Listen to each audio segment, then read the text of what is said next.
Le Bitcoin a redépassé les 97 000 $. Il est aux portes des 100 000 $. Et pourtant, l'Europe continue de freiner des quatre fers contre l'adoption du Bitcoin et des crypto-monnaies. A l'inverse, de nombreux pays ont fait le choix judicieux et intelligent de tout faire pour intégrer au mieux cet écosystème à notre vie de tous les jours. Et je vais t'en parler dans cette vidéo. Salut, moi c'est Jay, nous sommes le vendredi 2 mai 2025 et aujourd'hui on va analyser le Bitcoin, l'Ethereum et décoder ensemble les actualités crypto. Alors est-ce que t'es prêt? On va commencer.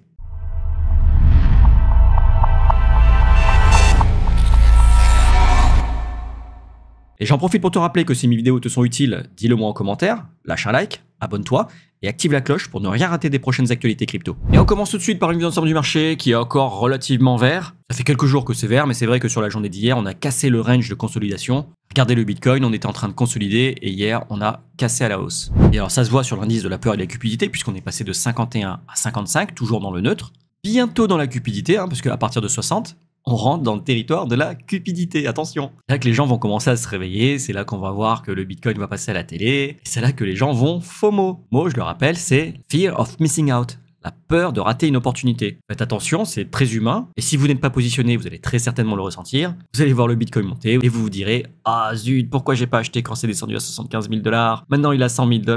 Ah, je le savais. » Et ouais, mais le problème, c'est que, a posteriori, c'est toujours plus facile. Quand il est à 75 000 $, tout le monde a peur, tout le monde se dit « Non, mais il va descendre encore plus bas. » Donc à la fois, vous êtes pessimiste, mais en plus de ça, vous devenez cupide, enfin vous l'êtes encore plus, puisque vous vous dites, 75 000, pourquoi je l'achèterai maintenant, alors qu'il peut descendre encore à 70, à 65. J'achèterai quand ce sera vraiment le meilleur moment. Sauf que personne n'arrive à timer le meilleur moment. C'est ça qu'il est toujours important d'acheter en DCA, c'est-à-dire de manière régulière, peu importe le prix, mais jamais tout d'un coup. Pourquoi? Parce que quand vous achetez avec par exemple 10% de votre capital, quel que soit ce que va faire le prix, vous serez content. Si le prix baisse, vous serez content parce que vous pourrez en racheter. Si le prix monte, vous serez content parce que vous en aurez déjà acheté un petit peu. Donc vous aurez un pied dans le train. À l'inverse, vouloir toujours attendre le meilleur moment pour rentrer, ça peut créer des frustrations, déclencher l'effet FOMO une fois que le prix recommencera à monter. C'est déjà le cas, puisque là, il y a à peine 3 semaines, le Bitcoin était à 75 000 $. Aujourd'hui, il est à plus de 97 000 $. Mais ne vous inquiétez pas, vous n'êtes pas les seuls. Quand il va dépasser les 100 000 $, il va repasser à la télé, et il y a plein de gens qui vont revenir dans l'écosystème et se dire « Oh là là, punaise, jamais j'aurais cru qu'il se redresserait comme ça, j'étais persuadé qu'il allait descendre à la cave et que je pourrais racheter encore plus bas. »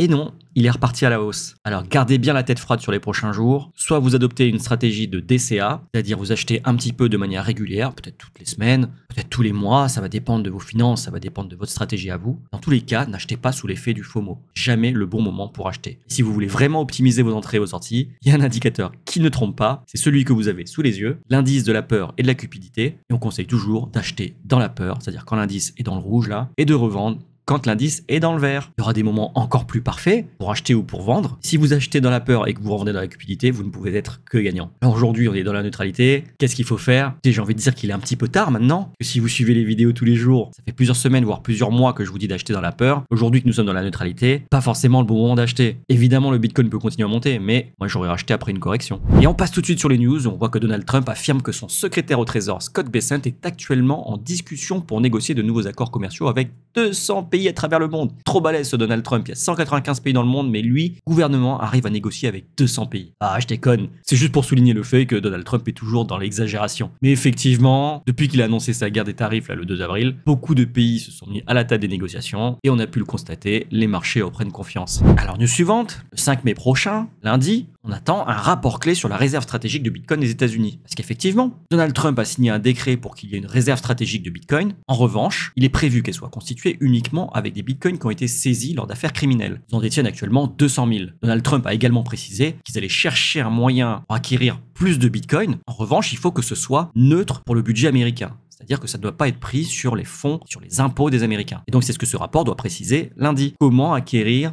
des bitcoins supplémentaires tout en gardant un budget neutre. Pourquoi pas vendre de l'or pour acheter du bitcoin ou utiliser de l'argent économisé avec le Doge, le Department of Government Efficiency de Elon Musk, utiliser ces économies pour acquérir du bitcoin, pourquoi pas? En tout cas, c'est ce que va nous préciser ce rapport. Évidemment, je vous tiendrai au courant. Alors, news suivante, on a Charles Schwab, le géant aux 7000 milliards sous gestion. Alors, ils ont 7000 milliards sous gestion, mais c'est pas exactement comme BlackRock. BlackRock est un fonds de gestion, un gestionnaire d'actifs traditionnels, alors que Charles Schwab, plutôt une plateforme de courtage et de services financiers. Mais avec ses 7000 milliards de dollars sous sous gestion, il se classe dans le top 3 des sociétés qui gèrent le plus de fonds dans le monde. On a BlackRock à 11 500 milliards, Vanguard à 10 000 milliards et Charles Schwab à 7 000 milliards. Donc ce géant prévoit de lancer le trading spot crypto d'ici 12 mois ou dans l'année. Encore un beau signe d'adoption. Toujours dans l'adoption, on a le géant Morgan Stanley qui prévoit de proposer le trading de crypto-monnaies aux clients de sa plateforme E-Trade, ce qui constituerait la mesure la plus importante prise par une grande banque américaine en faveur des crypto-monnaies. Et oui, pendant qu'en Europe, et plus particulièrement les banques françaises, vont bloquer vos transferts de fonds de vos comptes bancaires vers des plateformes crypto, et à l'inverse aux États-Unis, les banques, elles créent des services justement pour que vous puissiez directement rester chez eux et acheter de la crypto. C'est vraiment le grand écart. À côté de ça, on a la Singapore Gulf Bank qui lance SGBNet, une nouvelle plateforme conçue pour répondre aux besoins opérationnels croissants des acteurs du secteur des actifs numériques, donc des cryptos. Elle permet des transferts d'argent en plusieurs devises en temps réel, 24 heures sur 24, sans passer par Swift, ni dépendre des horaires bancaires. Toujours en parallèle, on a la société d'investissement MGX qui a été créée par le gouvernement d'Abu Dhabi, qui a annoncé en mars vouloir acquérir une participation de 2 milliards de dollars dans Binance. Binance, je vous rappelle, c'est le plus gros exchange crypto au monde. Et donc là, clairement, on a le gouvernement d'Abu Dhabi qui souhaite acquérir des parts de cet exchange crypto à hauteur de 2 milliards. Alors les États-Unis, après Singapour, maintenant les Émirats Arabes Unis, et l'Europe dans tout ça. L'Europe, elle est là, vous voyez. On a Eric Trump qui a la token 2049 de Dubaï, qui déclare « Les Émirats Arabes Unis arrivent toujours à dire oui ». Alors que l'Europe est devenue une cause perdue. C'est carrément impossible de travailler avec l'Europe. Parce qu'effectivement, je le dis quasiment dans chacune de mes vidéos, et ce n'est pas de moi non plus, quand les États-Unis innovent, l'Europe et la France plus particulièrement régulent. C'est exactement ce qui est en train de se passer, alors que le monde entier est en train de se diriger vers l'adoption généralisée des crypto-monnaies et de la technologie blockchain. Nous, en Europe, on est en train de vouloir tout verrouiller, tout contrôler, tout réguler, et évidemment tout taxer. Au lieu de voir ça comme une technologie novatrice, comme la technologie de demain, nous on voit ça comme une menace qu'il faut absolument museler, contrôler et voir comment le gouvernement pourrait effectivement taxer ça parce que vous comprenez, le petit particulier ne peut pas faire trop d'argent. Et alors comment ça se manifeste ? En Europe on interdit les stablecoins. Les stablecoins ce sont des crypto-monnaies qui sont stables, qui n'ont pas la volatilité par exemple du Bitcoin, de l'Ethereum ou des autres crypto-monnaies. Ce sont des crypto-monnaies qui sont adossées au dollar, comme l'USDT, l'USDC. Ils ont été bannis en Europe, notamment à cause des services de staking. Le staking, c'est le fait de verrouiller ces crypto-monnaies, les mettre à disposition de l'exchange par exemple, et de percevoir en échange un rendement, un taux d'intérêt. C'est un peu comme si vous laissiez de l'argent sur votre livret A, sauf que le livret A, il vous rapporte 2,4%, alors que l'USDT, vous pouvez le staker à 10% en moyenne, mais quand on est en bull run, en phase haussière, les exchanges ont tellement besoin du USDT pour tourner, pour fonctionner, qu'ils vont offrir des taux largement supérieurs. Là, au mois de novembre et de décembre, j'ai vu des taux allant jusqu'à 40-50% de rendement annuel. Alors, c'est sur quelques jours, c'est que quand il y a des grosses hausses. Même quand ça redescend jamais ou très rarement en dessous des 10%. C'est toujours 4 fois plus intéressant que le livret A. À la place, qu'est-ce qu'ils nous ont proposé, l'Europe ? Ils veulent nous créer une CBDC, donc un euro numérique qui sera contrôlé par les gouvernements. Grâce à ces monnaies centralisées, l'État pourra entièrement connaître et contrôler toutes vos transactions. Et ça va à l'encontre même de l'esprit du Bitcoin, qui est fondamentalement libertarien. Et on finit justement sur le Bitcoin, sur ce petit graphique qui va nous montrer que le Bitcoin est en train de former une structure d'accumulation